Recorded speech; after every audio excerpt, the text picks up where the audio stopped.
15 years have been marked by bold advances in the struggle to diagnose Alzheimer's disease.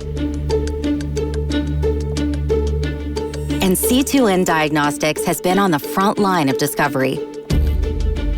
C2N Diagnostics is in the midst of a transformation of clinical care.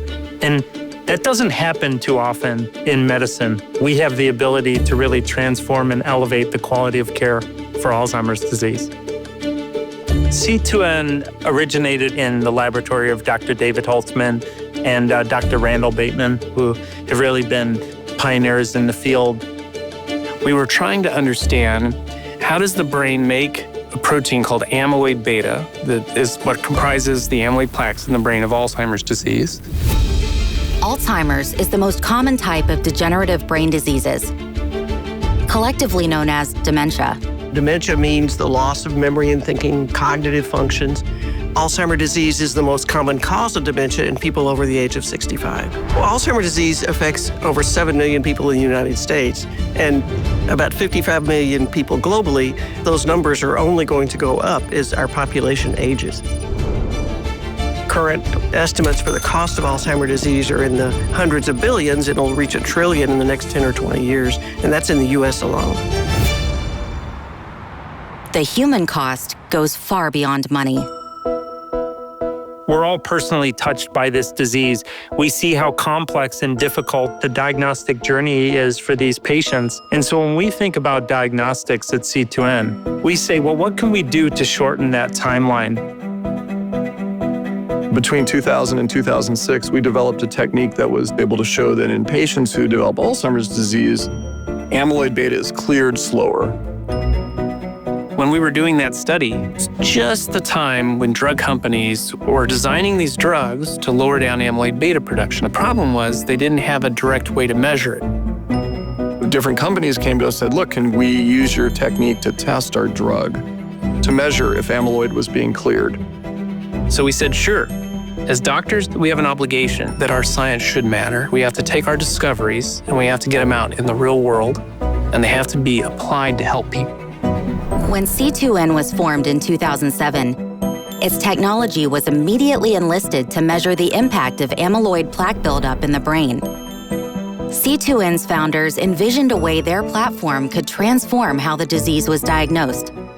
We didn't know if it was going to be spinal fluid tests or ultimately blood tests, but it definitely was a goal to develop some sort of diagnostic test.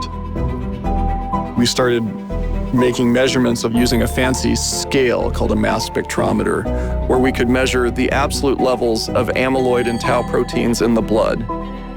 Incorporating the mass spectrometer spurred a breakthrough. While we were measuring in blood, we consistently found a protein that was altered in people who had amyloid plaques and Alzheimer's disease. So we realized we actually could have a highly accurate measure of Alzheimer's disease in the blood. C2N was able to file an application that we call Breakthrough Device Designation with the FDA. They said, well, this addresses an urgent, unmet medical need. In 2018, the FDA determined that the PrecivityAD test was addressing an urgent and unmet medical need and granted it Breakthrough Device Designation to screen for Alzheimer's disease pathology. Once it really became something that patients could get access to and doctors could use to help with diagnoses, that's when GHR got seriously interested in C2N Diagnostics. That early partnership was an essential part of funding that really helped transition C2N Diagnostics from an R&D-based company to a commercial clinical diagnostics lab. In 2020, C2N launched its first clinical blood test for Alzheimer's, called the PrecivityAD test.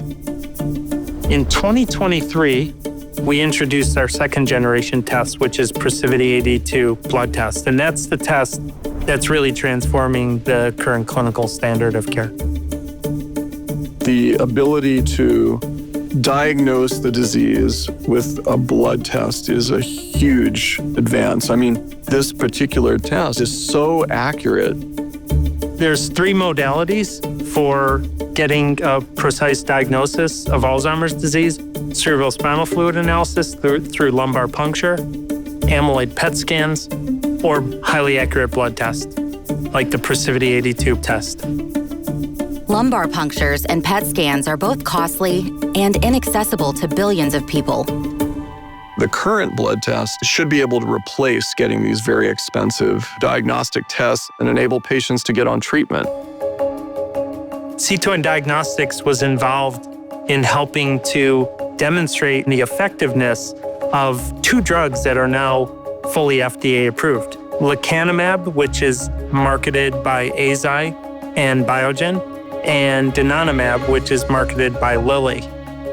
We're finally getting some treatments that do something to get this treatment out there to the masses of people that need it. C2N's groundbreaking diagnostics have given the company a global reach. C2N has begun partnering with leading clinical reference labs throughout the world, and we're able to transfer the technology and enable them to be able to offer the diagnostic testing with the same level of quality and precision. C2N's Procivity tests have the potential to reshape the future for those diagnosed with Alzheimer's. Early diagnosis turns out to be critically important and also incredibly difficult. Everyone in the field is very excited about the advent of the highly accurate blood test. When people get to a certain age, they can get a blood test that will look to see whether they're developing the early changes of Alzheimer's disease or not. And then if it's negative, then they'll probably get screened again 10 years later. The real promise here is prevention. Imagine if we could actually prevent people from getting the disease in the first place.